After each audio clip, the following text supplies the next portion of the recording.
हाय नमस्कार। आजची आपली रेसिपी आहे खोबरा किसाचे लाडू। चला तर बनवायला सुरुवात करूया।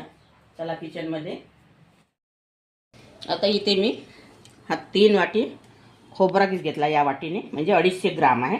आता याला आपण थोडं कमी आचेवर भाजून घ्यायचं आहे। आता यामध्ये मी तूप टाकलेलं आहे आणि गॅसची आच कमी ठेवायची।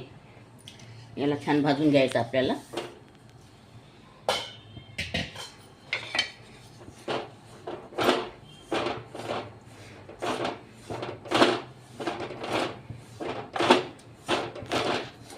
आणि यातच मी हा मिल्क पावडर आहे हा टाकणार आहे। याला छान कमी आचेवर कमी पॉवर मध्ये भाजून घ्यायचं। आता हा आपला भाजून झालेला आहे।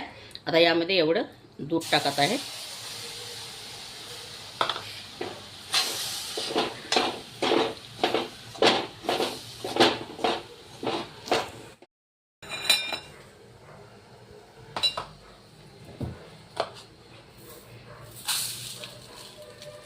आता ह्यामध्ये दूध टाकलेलं, आता साखर टाकायची आहे।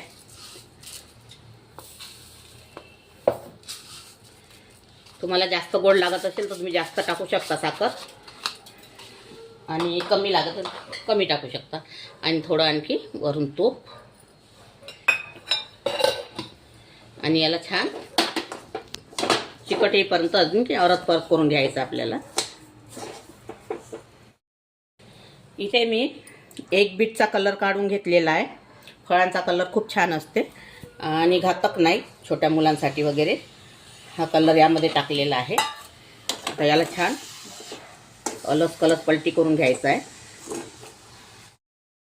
आता इथे 7 ते 8 काजू आणि 4 ते 5 मी बदाम घेतलेले आहे बारीक करून, हे पण यामध्येच टाकून द्यायचं आपल्याला।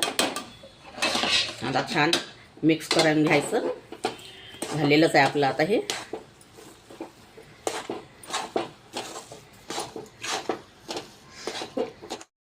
आता हे आपलं सारण पूर्ण झालेलं आहे। आता याला थंड करायसाठी आपण एका कटोऱ्यामध्ये काढून घेत आहे। हे आपलं सारण पूर्ण थंड झालेलं आहे। मी काही लाडू बांधून पण घेतलेले आहे। आता तुम्हाला मी एक लाडू बांधून दाखवते बघा। असे छान छोटे छोटे लाडू बांधायचे आणि एक वेळा हे करून बघा। लाडू खायला खूप सुंदर लागते। आणि तुम्हाला जर रेसिपी आवडली तर व्हिडिओला लाईक करा, शेअर करा, सबस्क्राईब करा आणि कमेंटमध्ये सांगा मला कसे झाले, काय झाले। हे बघा असे छान बांधायचे। कोणी पण बांधू शकते, सहजच येईल। हा लाडू खूप छान आहे, हलका आहे बांधायला। 10 वर्षाची मुलगी पण हा लाडू बांधू शकते।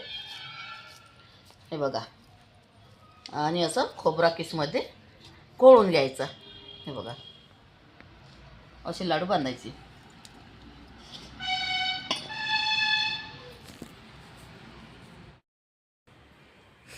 हे बघा खोबरा किसाचे लाडू तयार झालेले आहे आपले। अगर तुम्हाला माझी रेसिपी आवडली तर व्हिडिओला लाईक करा, शेअर करा आणि चॅनलला सबस्क्राईब करा। आणि व्हिडिओ बघितल्याबद्दल धन्यवाद।